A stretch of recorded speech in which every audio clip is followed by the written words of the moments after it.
Today on Country Squire Radio, it's Pipe Shop Fails Part 3. Oh, man. Yeah. There's so much material. Everybody's favorite series. It's going to be a blast. Also, we got a Pipe Question of the Week about cleaning regiments, Quickfire Questions, listener feedback, and more happening right now on Country Squire Radio.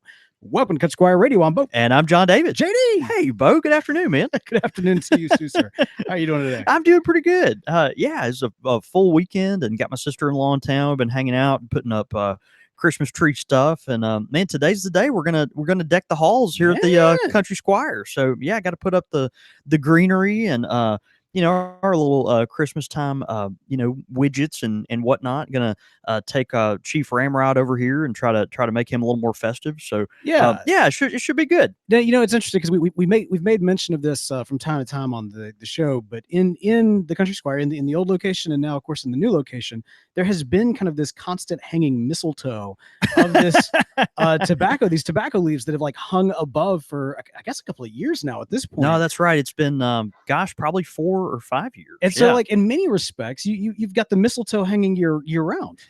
Except it's just locally grown tobacco. It's funny. Of course, that's that tobacco. It's a Perique plant that we grew in the planters in front of our old shop. Right. And when it got kind of scraggly looking, I harvested it. We hung it up there, and it was pretty cool. But yeah, it's I don't know. What do you if you kiss under mistletoe, what do you do under a tobacco leaf? Yeah, so I don't know. I'm tempted to say light your bowl, but at the same time, you gotta be careful. That bad boy is ready to go up in flames. You gotta be careful. No, that's the thing. Like I've said, we've talked about this before. People have threatened to take a leaf of that and smoke it. Yeah, and that tobacco up there is so incredibly foul. I mean, once you scrape the cobwebs off it, I mean, think about all the smoke particles that have been infused in that in those tobacco leaves. Yeah. I'm sure it would be just a terrifying experience. Someday it will happen, and it will be on the last day of someone's life. I don't know. We get exactly. Them nuns from St. Dominic's Hospital will be rushing down here, Exactly. take care of the poor person. Exactly. We got to think about that. If you kiss under mistletoe, what do you do under tobacco leaves? Well, I don't know. I'm sure maybe we'll get some feedback. Yeah, on that. Hey, speaking of feedback, so we've mentioned this the last couple of episodes, but right now, as we gear up to the end of the year, we are asking for you to nominate who was the best of this year in the industry. We've got a best of 2018 that is up at countrysquireradio.com. As soon as you go to the website, you see it right there. It's a banner, or it's actually the words in nice silver. It's always a lot of fun. Yeah. Okay. So we got the banner. The metallic text. You'll see it. So you click on that, and basically it's your chance to nominate who you feel was the best tobacco blender, who was the best, what was the best pipe this year, whatever these various categories that we have that at the moment I can't remember off the top of my head, but they're all there. Go enter in those nominations because voting will begin very soon.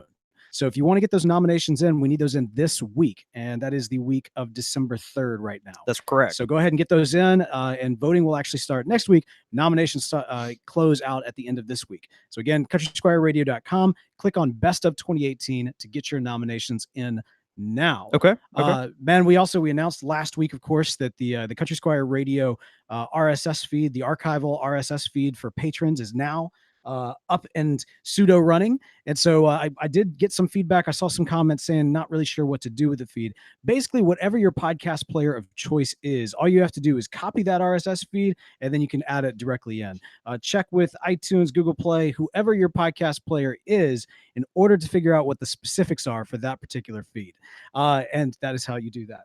We're not it's one of these things. We're not necessarily people's technical support, but we don't want to not be helpful. But check. Of course, I'm a dinosaur when it comes to this stuff. For someone that's 34, I have no idea. I didn't know what an RSS feed was. But you figure out how to put it in your thing, and then all of a sudden you have access to those terrible first 100 episodes. Yeah, so, and the first good stuff. First 10, I believe, are going in today too. So as we record this on Monday, so by the time this podcast goes out, check it out. And again, that's for our patrons, but also for our club members. And man, I'm excited to say we've got a brand new club member to announce. Oh, do we really? Week. Yes, man, sir. That's great. Joining at the Pilgrim level, we have got Derek Jarn. Oh, you know what? Jar Jar Banks. Well, I was going to say I was gonna try to mispronounce it by saying Jarnigan, but actually, I think his name actually is Jarnigan. No, it is. Okay, It is. It's Derek Jarnigan. Jar Jar Binks. Yeah, that's Derek right. Jar Jar Binks. Man, we're so glad to have you, brother. Thanks for joining us, man. Golly, of course, man, the Country Squire Radio International Pipe Club. That's the best way to support what we do here on the podcast, and a big part of making the show happen. Absolutely, and it's great, man. So Derek, not only did he just become a member, but he also sent in this week's Pipe Question of the Week. So really excited to get to that as well. Oh, that's good. And, hey, before we get into our topic, a couple more announcements. Absolutely. Too. We have our Ashton Cigar event at the shop next week. Actually, that's September 12th or December 12th. Yeah, I'm so tired of Christmas. I've already made it September. And so that'll be December 12th. We've got the Ashton folks are coming. Also, Abita Beer will be here. No Abita, way. Louisiana beer. How'd you make that happen? Really, really. Well, it's my magic Just finger. that guy. Huh? Yeah. They listen to Country Squire Radio? Can we get free beer? They probably don't, but they might now. We need to make that if happen. we talk about them. Yeah. They're actually going to come and do a free beer tasting, which will be cool. So you'll get to sample some of their beers and then purchase them, obviously. And so that'll be fun. High quality cigars and free beer. Where do I sign? Yeah. What day is it again? That's next week on December 12th, and so that's a Wednesday. Also, a couple other housekeeping things. It kind of cool. We have a local magazine, Explore La Fleur. Oh, I saw this. I didn't know you were going to pull this out. That's pretty on the cool. show. Yeah, kind of neat. And so anyway, you open it up. There's this handsome guy on the front of the cover, which actually is not me. And you open it up, and there's this this really After you flip a couple pages. After you flip a couple pages, there's this shaggy looking scraggly guy that's covered in pipe tobacco. Oh man! And it's featuring the Country Squire. They caught you blending and put it in. They a caught me magazine? blending in a what kind of goodness. magazine catches someone blending? The floors apparently. And then prints it. This Wow. is like they have to keep this behind the counter at the kangaroo station. So if you're a local guy, pick up Explore La Fleur. We got a little cool little article in there. That's fun, man. Talking about us. So I thought that was kind of fun. Hey, speaking of the catching you blending, I mean, that was about a year ago that you made that video, and I was actually I cannot remember why I ended up rewatching that here recently, but I was thinking like, oh man. I can think of a few reasons, but wow, John David is he was in the old shop and everything. It was like this moment in time. You know what I mean? Like before everything changed. It's John David. No, that's right. Nice guitar in the background. Your hair. You must have gotten it done. No, it was perfect. It was exquisite. Yeah. And just blending to the sound of nice little Christmas music. Hey, talk about those great sticks. We got some great. I can't do a John David voice, but it's just the no, great. it's cool. We had a neat sale, and we're giving our great nice sale on our house cigars. It was good. Yeah, it was good. We didn't do a video this year for Black Friday. We had really nice sales and all that stuff, but we didn't have the same video. Gotcha. So anyway, Gotcha. I just didn't know if that was ever going to be reused or recut. Will we ever catch you blending in this shop? I think you just end on top. I think you just. We started from the top. Let's just stay here. You think you just stay there? Okay. Yeah. All right. One other point of order I'd like to mention, just on a memorial note, actually, Sure. one of our dear customers and friends passed away this past week.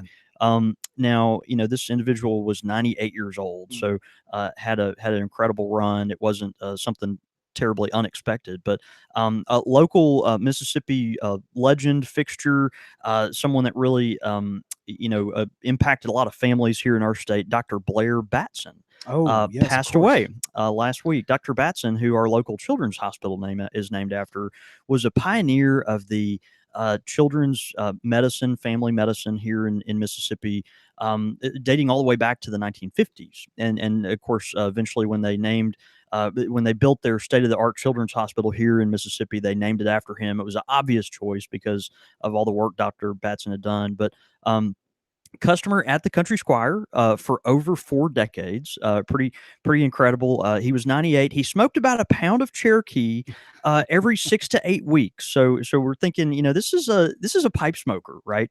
And I love joking about it.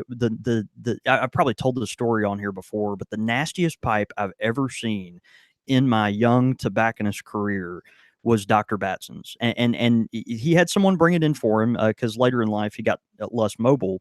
But the cake was so incredibly built up on this particular pipe that the availability of I've told this story before, but the availability for you to put tobacco in this particular pipe was no greater than the diameter of a pencil eraser. Right, I mean, it was so just foul, and we laughed so hard about that. And I couldn't even clean it here in the shop. I had to send it off. But anyway, Dr. Batson, just a great local fixture, and of course he's on our wall of honor here at the shop, and we're just very very grateful that we got to be a part of his life as he was a part of ours. So anyway, Blair Batson, dead at 98, but we're thankful for his life and career. Absolutely. So, it's apropos though that you bring up his pipe specifically, and bringing in a pipe of such disgusting status from such a celebrated man. In many respects, you could kind of look at that experience as a unique pipe story. In fact, maybe a pipe shop fail. Maybe a pipe shop fail. All right, certainly a pipe smoker fail. For those that by a very sophisticated pipe smoker that we love and remember fondly. Exactly. Meaning no disrespect to him. Man, okay, so for those that are unaware, if those never tuned in, this is a pipe shop fail episode, and I think it's worth going back to the original, because when this idea was first brought up, I can't remember if it was you or a listener who came up with it. It was definitely not me. This was never. This wasn't a you thing? I don't think so. This is one of those. It might have been a me thing because I wanted an opportunity just to complain. So this is one of those rare things where like you really had this idea for an episode, like where you just like you had an axe to grind. And or not necessarily an axe to grind, a soapbox to get up on. Like there was just something building up in you that you wanted. We dole out all the free therapy. I was ready for some free therapy. Who knows what inspired this? But regardless, I was very nervous going in because I'm like, we're a fairly positive show. You kind of come to us. It's good vibes. It's welcoming. You learn a lot about pipe tobacco. A lot of beginners learn to smoke pipes. It's very welcoming. We want to kind of have that. That aura about us, but even in terms of like content, I try to treat podcasting, and this show especially is almost like anti-radio, even though we've got radio in the name, because radio has to keep you so sensationalized and angry and engaged in order to make sure you don't change the dial. But with podcasting, we can kind of take a moment to kind of like just get to know each other and have a conversation and make it more of a welcoming space. So this idea of, oh man, Country Squire radio going negative, I don't know how I feel about that, but man, y'all responded hugely. That to date is our largest downloaded episode in the history of this entire podcast. Is that first Pipe Shop Fails, with part 2 being a very close second. Yeah, and of course the whole theme of this is just for me to get stuff off my chest about sometimes how frustrating it is to be on my side of the counter. Right. But then also, we've given folks an opportunity to share stories from their side of the counter also, right? From either our shop or other shops where, maybe they come in and didn't have maybe the experience they wanted, or there was something ridiculous that they just had to mention. I don't know. It's fun to banter about this. No, absolutely. Stuff. And actually, I back in my day, like I was big into retail, and there needs to be therapy for retail, like the ability to go and just say, you know what? Some people do retail therapy. Always. Is that right? Yeah, some people do retail therapy. I'm talking about like, shopping to medicate their own problems. Oh, okay. Yeah. Okay. But right. I thought you meant this was like and for me, no, not at all. And for me, it's wonderful because people come medicate their own problems, and I've got a very fine selection.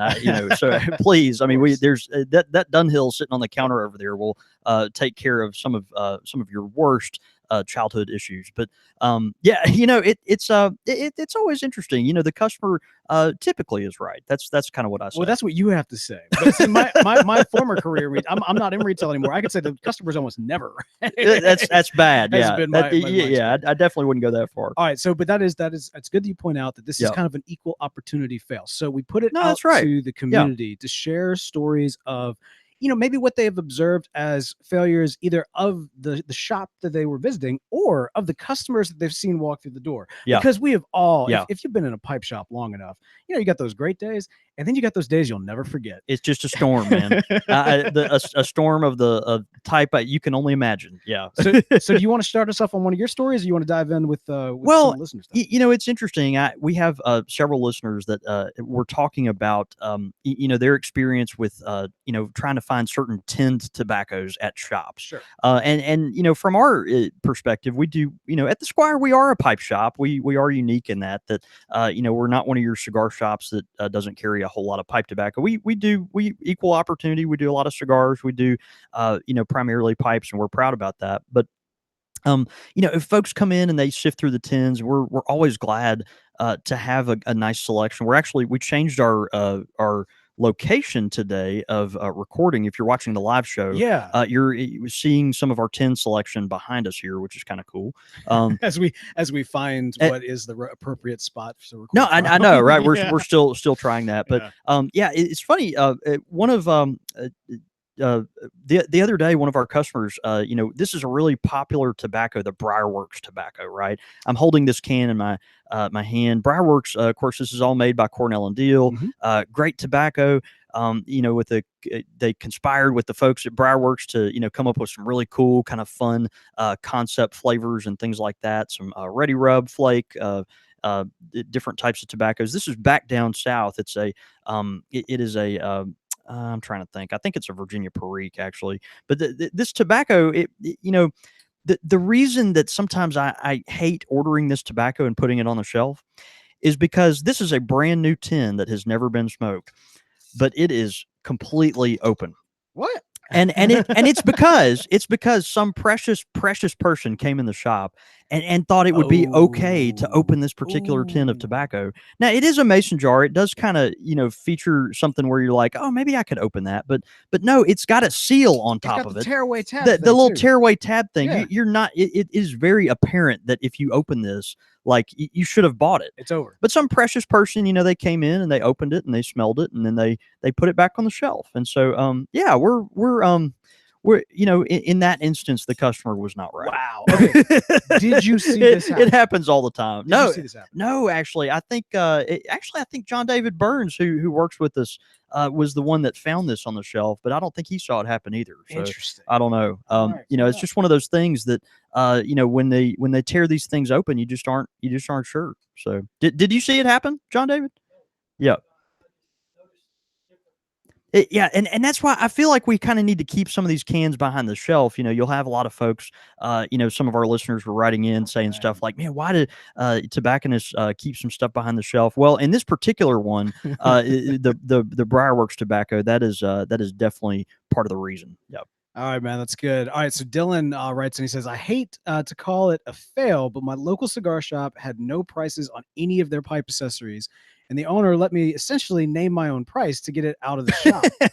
Interesting. That's nice. And hey, that's a fail in your favor, right? No, that's great. It is funny. I do hear about folks going to other shops, particularly shops that don't do a lot of pipe business. Right. And they'll have this stuff sitting around, and they're like, I ordered that back in 2011, and it's on the shelf. I don't know. Just how about you do 2 for 1 on it or something like that? And then all of a sudden, people are walking away with aged, Christmas cheer or whatever, just something insane. That they bought for nothing. I think a lot of shops, they'll carry this stuff. They'll put it on the shelf just to have something different and interesting, almost without even the intent of selling it. It's like it's like they're not even trying to. That's kind of funny. Interesting that you said that. One of our listeners and friends, Rondi, who lives in it's either Maryland or Delaware. I can't remember, but he messaged me the other day. He found a tin of Christmas cheer from 2006 on his tobacconist shelf. Now think about that. Think about the run that we've had on Christmas cheer and all McClellan tobaccos, right, over the past several months here, right? And then he found a 2006 a 12-year-old tin of this stuff just sitting on the shelf, and it's unopened. Completely blows my mind. He bought it for $23, So I mean, he could put that on, he could make a nice little profit. He could make a car. He could make a car payment on that. You know what I mean? So I mean, just it's ridiculous. Yeah.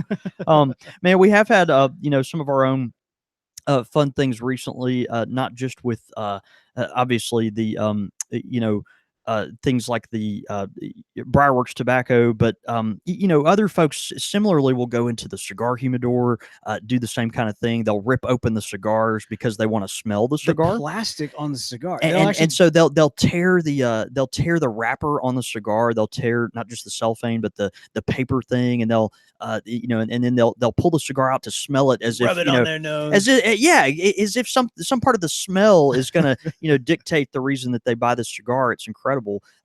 We actually not too long ago had a guy. He came in, was kind of blustery, and we had matter of fact, I think my friend John David Burns, who works with us here. If you're a new listener to Country Squire Radio, we have 2 John Davids at our shop, and if you know of another John David, we are interested in hiring them because we want to collect all. We want to collect all the John Davids if we can. But John David Burns, who works with us here at the shop, good friend. He was helping a customer, real blustery, kind of in a hurry, in the humidor, and the guy was interested in a cigar, and then put the cigar in his mouth. As if that was an okay thing to try. Who does that? While you were gonna, I'm gonna see if I want this particular cigar. Let me stick this in my mouth. Now people do that with pipes, and with pipe that's not good either. But with a pipe, at least you can sanitize it or wipe it down or something. We're talking about a plant. No, it's done. A vegetable. You don't take like let me just lick this sandwich. Well, it's just so funny because John David, he was stunned, and then he looked at the guy and he was like, well, I guess you just bought that one. It was like a $16 cigar. And he did. He had to buy that cigar.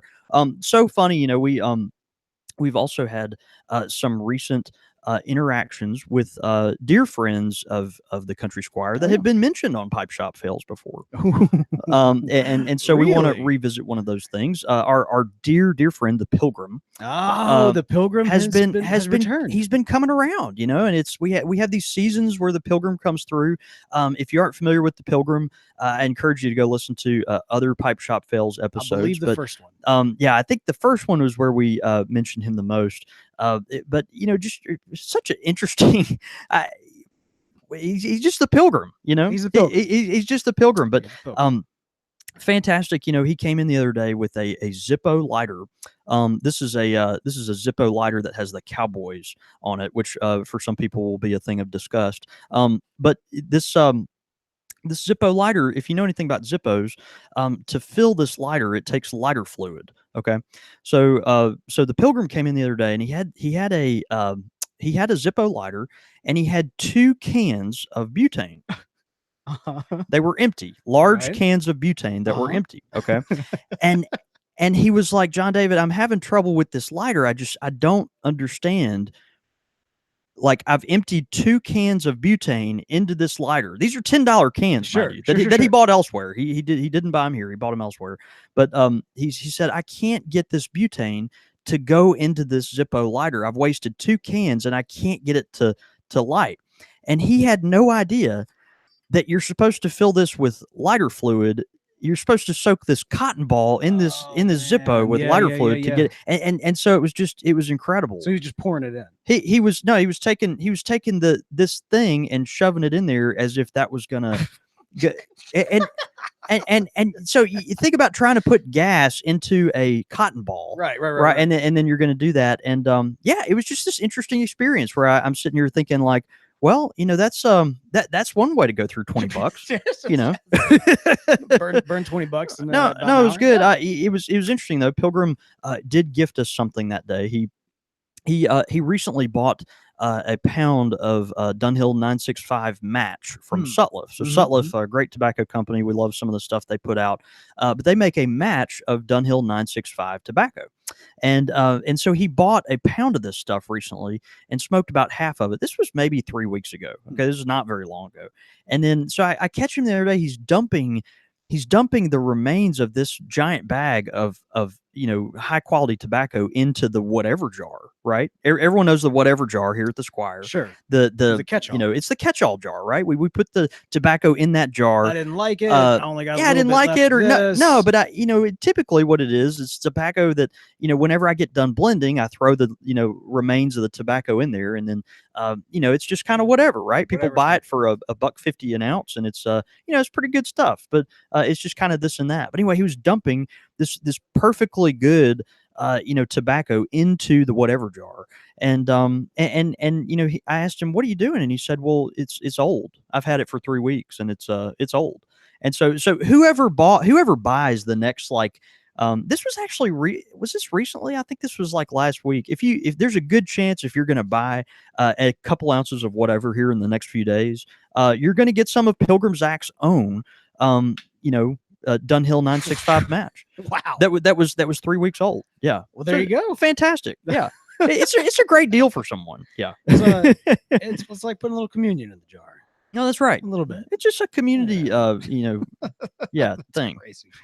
Man, that's awesome. All right, so we also had Commodore Perry. Love, Commodore Perry, one of my favorite names. Yeah, he's great. Commodore Perry wrote in. He said, multiple times I've purchased dried out bulk tobacco from shops, and they don't seem to have any idea that it feels like Easter basket grass. And it does. That's a great way to describe it. He says, I guess when some shop owners get old and crusty, so does their product. Man, some shade right there. Yeah, if that ever happens to us, I hope someone's got the bravery to call me out here at the shop. The crustiness factor, it can be discouraging, particularly if you go in a shop that doesn't do a lot of pipe tobacco, and that jar of Lane 1Q, or that jar of Stokeby, luxury bullseye flake or something that's been sitting on the shelf for decades, and it's become, even though it started out as great tobacco, it's become in its own right hamster cage tobacco. Man. Right? And it just really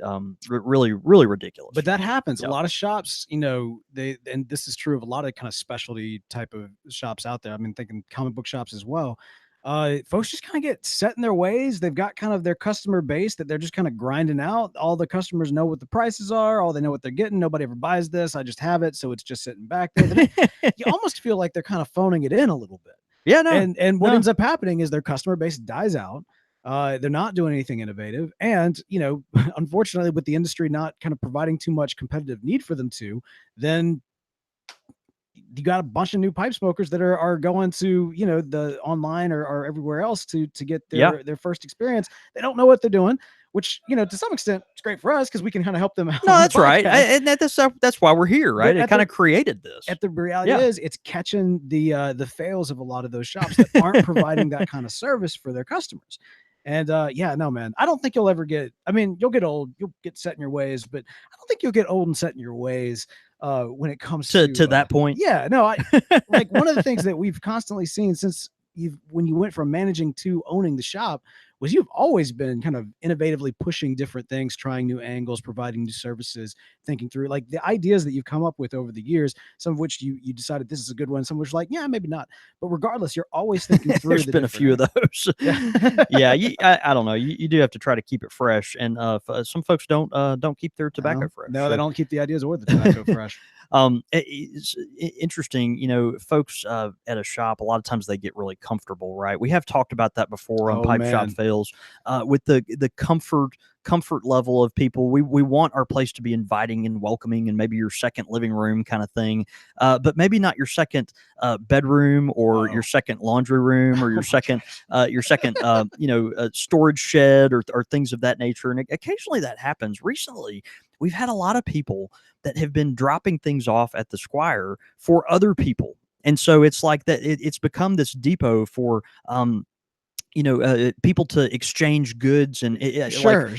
A lot of bartering, maybe, or dropping off items here for this folks. Is not a briefcase that I'm going to drop off here, and then my associate's going to come by. He's going to pick it up later. Well, it's not that kind of situation. It's just so interesting, and occasionally it's like, hey, I found this at a flea market. Next day, I'm going to put this on your shelf and make you deal with it. The next time the next time this person comes in, the next time Billy comes in, ask him if he wants this, and if he doesn't, just keep it, and then I'll pick it up again later. Oh my gosh! And so I become this. We've done that with furniture. We've done that with all kind. People brought in baby toys. It's like people have brought in like $100 football game tickets. That's just crazy. All kinds of just like, you keep this and deal with it for me, and then if they don't want it, just keep it back for me. We had someone that asked us to keep these large exterior decorative metal things that you'd put on the outside of a house, and they were like, well, just keep it in your kitchen, just put it back there, and if they don't want it, I'll be by in a couple weeks and I'll come get it.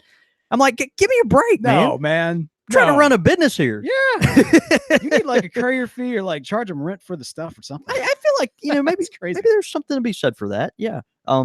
Something else interesting that's happened a lot recently too. We've had a lot of folks, people over the years are becoming more and more sensitive to pipe smoke. And so we've had these folks that have come and they knock on the door and then they stand at the door and wait for us to acknowledge them and come outside. They want us to come outside and they want us to shop for them and then bring the products to them outside and then check them out while they're standing outside because they don't have they don't want to come into the smoke shop, even if no one's here smoking, even if there hasn't been smoke in the shop all day, for instance. It's just so funny. A lot of folks, they'll come to the door and then they don't want to set foot in the shop. They want you to do the personal shopping and then bring them their change. And I'm thinking, I don't work at Sonic. Like I don't, maybe I should put on my little skates I don't know, man. and go around. You could get like a little drone that goes back and forth for you. Yeah, maybe a drone. That's little cute. Country Squire drone. It could be smoking a pipe too while it does it.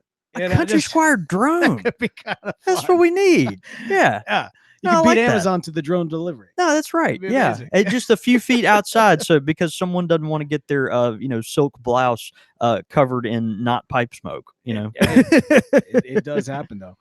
Man, so this one from David Carmichael actually speaks to kind of what was mentioned before. He said, I visited a pipe shop once with a nice selection of older Petersons. The only problem was that they were so badly oxidized on the stem that they were as brown as boot leather. Yeah, man. They still wanted $150 for them. It's a pity too. There aren't too many nice pipe shops where I live. And that last statement, man, That's the problem. That's right? the rub. Yeah. It's tough when you go inside, a place that has older inventory, and particularly those older ebonite stems, that have just oxidized over the years, and they look like cheese. It just looks awful, and they don't know what it is because typically they're not pipe smokers, and so they do that, and then folks, they just don't know what they have. No. And so, if they don't realize that the value of that pipe has dropped, it could be, relieved as soon as if they had a buffing wheel, if they knew, a pipe repair person or a pipe maintenance person to send that off to have it, have them polished up or that kind of thing. It's such an easy fix. But a lot of these shops that just don't do a lot of stuff in pipe business, they're not aware. They don't even know that those resources are they don't even know there's something wrong with those stems, right? Man. And so, that can be really frustrating. I know, I've been in those shops sometimes and know the feeling. Yep. Man, that's good. Let's see. There's one on here that I think I actually want to save as a pipe question of the week because I was going to use it for this one, but there's a question that I think kind of demands some further discussion. Yeah. So Okay. I'm gonna Good. bump that one. Good. But we also had Benjamin McMullen said some pipe shops I have been to will have tins in the back that aren't present on the shelf and not advertised. God, that's got to be frustrating for pipe smokers. Yeah, it says but must be made by request at all times. It was very confusing to me. Almost those blend the brand ask for it. I only found this out after a shop I had frequented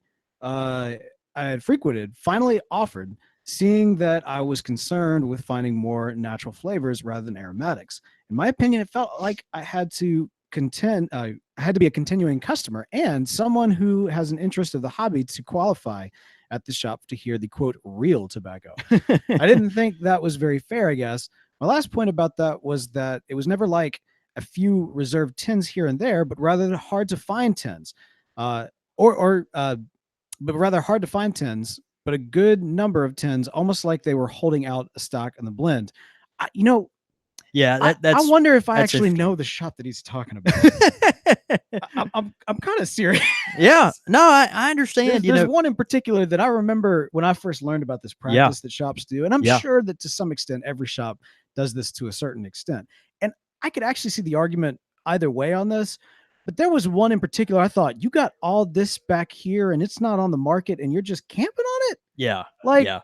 Like really? Well, and it's hard, right? Because as a retailer, you want to reward, some of your best customers. Sure. And so there is, and some of your close friends. And so there is that urge to hold some of the, really prized stuff back and release it, just to certain people. Occasionally we might do that if someone, here is, again, just one of our close friends or something of that nature. But we typically don't do that. We really don't. People are like, I want to get on your list for esoterica. There is no list for esoterica. There's not, unless you know about the list. Well, I mean, I'm just kidding. No, I mean, right. John David doesn't know. No, there is a list. John David doesn't know about the list. There's no list. I mean, there's no list. It's people the local folks, they get the same crack at the esoterica that if you live in Washington State or well, we can't ship to Washington State technically, but if you live in Idaho, you have the same shot at it that someone that lives down the street John here David, does. I'm sorry. I'm gonna have that's to. Tough. That's tough. You remember Tim? Tim the intern? Oh yeah, of course. Yeah. Tim hadn't been with you for what, 2 years, 3 years at this point. It's been a minute. Yeah. Tim has been running an underground esoterica list for the Country Squire for the last 3 years. There is. I know, list. Right? I'm just kidding. I know. That's and that's how he's financing his seminary degree. Yeah, that's exactly right? what it is. He's got all of these like shadow accounts, and he's just like, yes, this is Tim, this is Bim, this is Tim, right? Jim, right? What a disaster. Yeah, no, and it is frustrating. There's always that temptation to save the good stuff for certain people or whatever, but it is comforting. We saw that when our friends up at Ewan Reese, when they during the Chicago Pipe Show this past year, McClellan had just gone out of business, and everyone was marking these McClellan tins up like crazy. And they took all their stock and they put it out there, and they just marked it at normal prices. Man. And you got to appreciate that, right? You got to appreciate them. I was chatting with someone the other day. We think we sell our esoterica stuff at really reasonable prices. I mean, we do. I mean, it's not as cheap as maybe you can get it at Pipes and Cigars or Smoking Pipes. We think we sell it, for a reasonable price. But I was talking about this guy was mentioning another retailer that marks up. They're selling a 2-ounce tin of esoterica stuff for over $30. This is a retailer. Man, okay, this is a retailer, and I'm thinking to myself, like, just if you want to open an eBay store, put it on eBay. Like, don't pretend that you can do this like as a retailer. You know what I mean? Like, you're gonna make whatever little extra margin you would make on that product. You're gonna make that many more people angry. You're buying ill will, really, if you do that. Well, and so all they have to do is just pull back the curtain. He's got 30 more cases of them back there. Yeah, it's just that's kind of insane to me. That's what ends up happening. It's the ones that mark it up the highest that have the largest. This is crazy wild theory, tinfoil. Tinfoil hat. To me, I would think that it's the ones that are marking up the highest that are ones that are actually sitting on that reserve back there. Big stocks. Yeah, of it, yeah. And controlling it from that. I don't know. It is tough. Again, we understand the importance of this stuff, but and you see when someone gets a consumer gets their hands on a deal of esoterica products or whatever. A lot of times they'll flip it. They'll go on eBay or some other place, and they'll try to mark it up 500% to flip it. But with a retailer, like, man, just don't do that. Man, like, it's just bad. It's bad all the way around. Yeah. So that's good. Anyway, yeah, I mean, it just one more thing that grinds our gears. That's good, man. Something that doesn't grind our gears? Excellent American-made pipes. Yes, like the great quality corncob pipes you get from our good friends at Missouri Meerschaum. That is true. That is very true. It was a pause for dramatic effect. There was. I was like, man, how do we get into this? Of course, man, Missouri Meerschaum, it's such a staple of the Country Squire and pipe smoking in the United States and in the world in general. The highest quality made corncob pipe in the world. Missouri Meerschaum, of course, these are pipes that have been around for well over 100 years. They're excellent quality. They're good tasting pipes. They're good everyday pipes. If you take care of them, they're good heirloom pipes. It's just such a good product to have, and we're so thankful for the folks there. Absolutely. And hey, if you've got a Missouri Meerschaum pipe, be sure to smoke it this week. Take a picture of yourself doing so. Tweet it out. It's a great way to let the good folks at Missouri Meerschaum know you appreciate them for sponsoring this show. I noticed just on Missouri Meerschaum quickly. Yeah. They had the whole elf on the shelf thing. Yeah. Where like the elves are like, you take photos of them going did your around. Family do that? We didn't do anything like that. We never did either. But they've got the whole thing. If I'm getting it right, I think it's the elf on the shelf thing where the elves get into like crazy antics, like during and so you'll wake up the next morning and the elves have done the dishes, or they're over here like playing Nintendo, or they're over how parents like set these things up. Well, it's cool. Missouri Meerschaum, they've taken two pipes and are doing this right now on their Facebook page. And so the pipes are the elves on the shelf. And so if you will go to their Facebook page, you can tune in and see all the crazy antics that these two pipes have done every morning as you get up. And the two corncob pipes, and I believe this morning the pipes were caught red-handed having toilet papered someone's desk at Missouri Meerschaum's offices. And so so these pipes are just kind of, they're being bad boys. They're mischievous. Yeah, mischievous little corn cobs. A lump of coal for them. All right, man. Pipe question of the week this week coming into us from Derek. Again, Derek, the newest member of the Country Squire Radio International Pipe Club. What is up, brother? All right, here's what he has got to say for us. Yep. Hey guys, found your show a few weeks ago and got on the Orient Express. I love blend. Let's see. Hang on. Let me take that from the top. Start over. Yep. Hey guys, found your show a few weeks ago and got on at the Orient Express. I love blends a little heavy on the Oriental side. Incidentally, I just ordered a 10 of C&D, Cornell and Deal, of course, Orient Express. Anyway, great show. I'm already hooked and subscribed. And my question is, what is a good cleaning regiment to get into? He also you mentioned on previous shows that you never see a Peterson guy at a pipe show. If I went to a pipe show, I would be that guy. Yeah, it's great. And to touch on that real quickly, when I've said I've never seen a Peterson guy at a pipe show, what I've meant is I've never seen a guy from Peterson at a pipe show, right? There's plenty of Peterson fans at pipe shows, right? There's plenty of awesome Peterson stuff at pipe shows, but there's no one there from Peterson that is really supporting the event and getting into the pipe community and really firing up people for their brand and that kind of thing. Come on, Peterson. Well, what's awesome about this is Peterson is now being distributed by our good friends at Law DC. And game changer. And Law DC, of course, we've talked about that earlier this year. They didn't just buy the local rights to the American rights to Peterson. They bought Peterson. They one of the most sophisticated pipe supply houses in the world, distributors, manufacturers. They bought the company Peterson, and so this venerated brand, they that deserves so much and really to be marketed the way that it historically should be.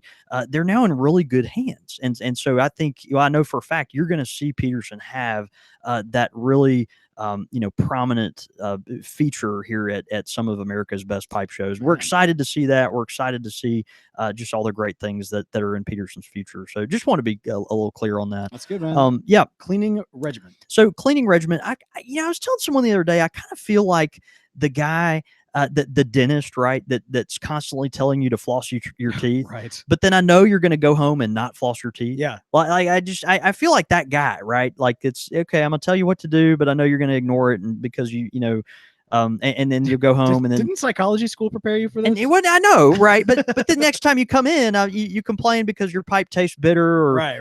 It's got all this cake in it or something. And I'm like, well, I told you what to do with it. And then the dentist, of course, gets his hygienist to floss your teeth, and your mouth looks like jaws just bit into a seal. Like it's that, it's just awful.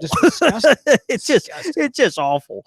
And so anyway, my pipe regiment, maybe this should be another pipe fails point, right? Is how people don't clean their pipe. But with the cleaning regimen, it's really easy if you just do it regularly.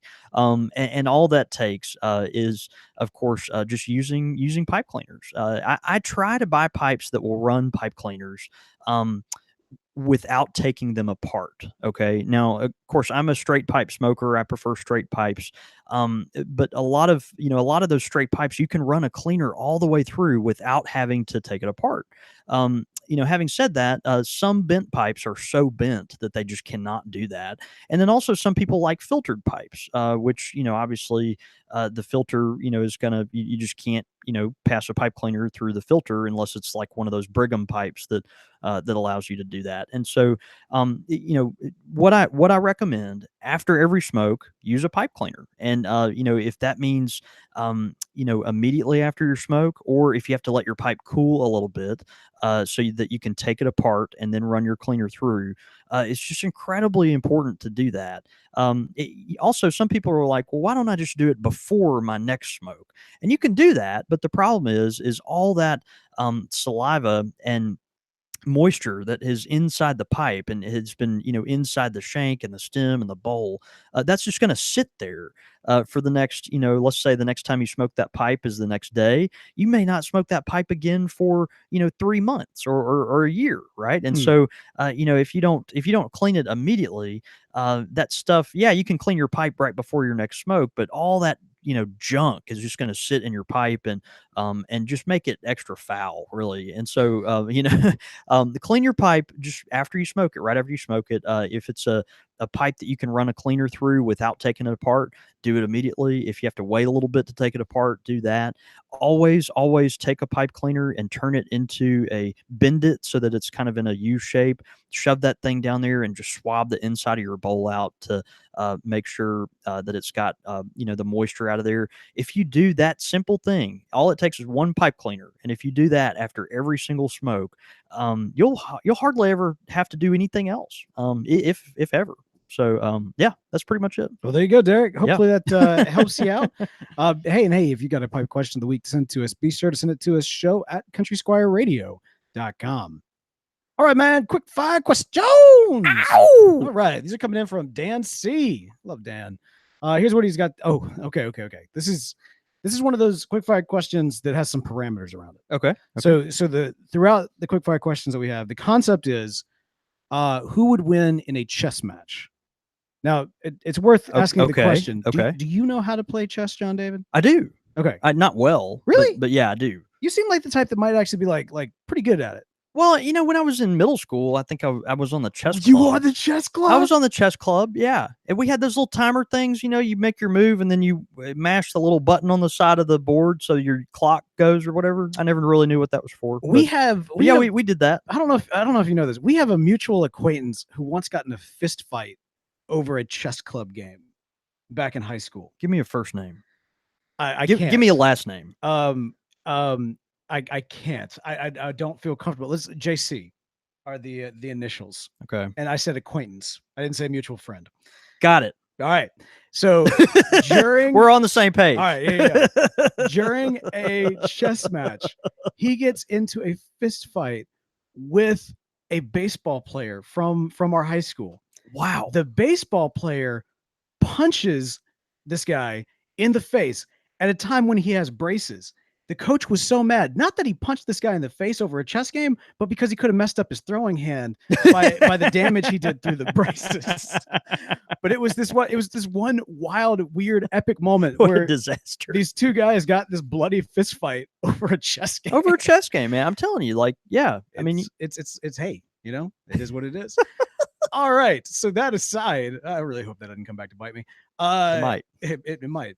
All right. So that aside, man, we got some great quick fire questions. All right. Who would win a chess match? Tony Stark or Bruce Banner? Yeah, you don't know who these people are, do you? I have no clue. Okay, Tony Stark is Iron Man. Okay. The big green guy gets angry. Okay. But this is before he becomes the Hulk. He's still smart and chill. Well, yeah, I'm gonna go with Tony Stark. I would go with Tony Stark too. I feel like Bruce Banner is very smart on like chemistry, but Tony has kind of like a all across the board and is more of a strategy guy. Bruce Banner's not really a strategy he's a strategy guy, right? Yeah. So we're playing chess. This is good. I feel like we're talking about it's my revenge for sports talk. All right. This is another one. Sherlock Holmes. Okay. Or Dr. Stephen Strange. Let's just say Sherlock Holmes versus a wizard. I think would probably be the best way to explain that to you. Okay. Who would win, Sherlock Holmes or somebody with connection to the mystical, magical, a wizard powers out there? Well, I feel like I would go with Sherlock Holmes 10 times out of 10, but if you're playing a wizard, I'm still going to go with Sherlock Holmes. Sherlock Holmes would know he was a wizard. He would know how he uses his magic, and he would be able to see it, right? Like I got it. Okay. I'm with you on that. Sherlock Holmes. Okay. All Fair. the way. Mhm. All right, and this one now. These are two very lesser known characters. Right. John David Cole versus Brian Levine. Oh gosh. Um. Well, certainly Brian. Right. I mean, think about it. He's more conniving Oh, and oh, strategically trying to plot people's demise, yeah, right? And yeah. so I mean, this becomes second nature to him, right? So obviously he would win, he would beat me at chess. Now I was Honestly, Brian probably is a better chess player than me. If he even knows how to play chess. Look, I'm man, sure Brian knows how to I play know chess. Brian he's got to know how to play chess. It's funny. I was watching. I'm not patient enough to be good at chess. Yeah. I'm just not. I bet. Well, I don't know. Brian may not be either. We'll have to ask Brian if he plays chess. I was watching a classic Ultimate podcasting chess match. but no fist fights. Right. I was watching a classic Disney movie, and I'm not going to say the name of it because I've already tempted fate by getting myself in trouble with that last story. But I was watching a classic Disney movie, and a character came on that I'd kind of you kind of forget about characters that you hadn't seen since you were a kid. No, yeah. And so the character was like, when it first started talking, I was like, is that Brian Levine? Did Brian Levine voice this character? And then I'm like watching, I was like, is this character based off of Brian, or is Brian based off this character? So I'm gonna put it out there. Who do you think? What classic Disney character, animal, cartoon? I guess they're all animals in the classic cartoons. Disney princess, whoever you might think it is. What classic Disney character do you think that Brian Levine most resembles Brian Levine? I'd be very curious to know what people Cruella de Vil. Wow, I'm not saying to say it now. I want them to figure it out. I want them the listeners will send it in, and we'll have to unpack that a little bit. Well, I mean, I'm curious. It's obvious what it'd be for us. Would be the dwarfs. Dopey, right, and sleepy. Definitely sleepy. Definitely sleepy. All right, man. Okay, we got some great listener feedback in this week. Man, we got a good one from Doug. What did Doug have to say? Yeah, Doug Owen. Doug, of course, good friend. He says, Pendleton, Oregon, another connection for me back in 1966. I was the sports editor of my high school newspaper in Troutdale, Oregon, a small rural area east of Portland, and our football team was one of the best in the state. So at the end of the season, our team traveled to Pendleton to play the Pendleton High School team for the rights to go to the state championship game. Both schools were located in rural areas full of muscle-bound farm boys. I was not one of them. That's why I was the sports editor and not on the team. Pendleton being full of tough cowboy types, and my school Reynolds being populated by burly farmers' sons. Anyway, we had a team bus traveling back into downtown Pendleton on game day, and I am sure by coincidence, tongue-in-cheek firmly, a gigantic pickup truck full of ripe cow manure pulled out in front of our bus and slowed to 10 miles an hour. Needless to say, I think we were a bit irritated, but delivered a just result by kicking Pendleton's behind on the field and proceeded to the state championship game, losing that one by a touchdown. Again, you guys always seem to push a historical button in my memory. Thanks again. Keep puffing. Doug is referring to last week on our Squire Select episode, we reviewed Pendleton Rye Canadian whiskey. That's right. And we told some of the stories about the Pendleton Roundup there in the Pacific Northwest. Just one of the classic, Western, one of the best known, most venerated Western rodeos that's out there and all that kind of stuff, and how the whiskey was, inspired by that. And of course, our dear friend Doug has a story to go along with it, right? So that's cool, Doug. Thanks, man. Man, we also got one in from Michael Fisher, who says, I'm hoping at some point to visit your shop. It is a bit of a drive from Texas, but looking forward to it. I made a purchase on many of your blends about 2 weeks ago and was totally blown away. Definitely unique blends, and the White Rose was my favorite. Always awesome job, guys. And again, that's from Michael. I'm sorry, Michael with exquisite taste, Fisher. Right. I think that's his name right there. Right. That's got to be it. Of course. Some funny feedback live. We've got Brian Levine, who's making fun of me for wearing white pants after Labor Day. And you know what, Brian? You can deal with it. Brian Levine, what Disney character do you think Brian Levine would think that he is? The Beast. Really? I don't know. I thought he'd go with like Prince Eric or something like that. Yeah, I could see that. We'll see. Yeah, See. no, that's good. That's good. Maybe Bell from Beauty and the Beast. Anyway, We'll have fun with this. I It'll be hope great. we get some feedback. No, It'd be great. Yeah, no, that's good. That's good. Well, good deal, man. Well, yeah, look, we would love to get your feedback on all of these wonderful things. If you got a pipe question of the week for us, listener feedback, quickfire questions, all that great stuff, you can send them into the show. Show at countrysquireradio.com is the place to do it. You can also follow us throughout the week. I'm at The Real Beau York. I'm at John David Cole, or you can get us at the shop at _Country Squire. Of course, the show's handle is at Squire Radio, but all that information and more can be found at countrysquireradio.com, where we do broadcast live on Mondays. Now, John David mentioned earlier in the show that if you are tuning in live, or if you're watching YouTube, or and enjoy that consumption method of the show, you'll notice that we're still here, but we're at a different angle.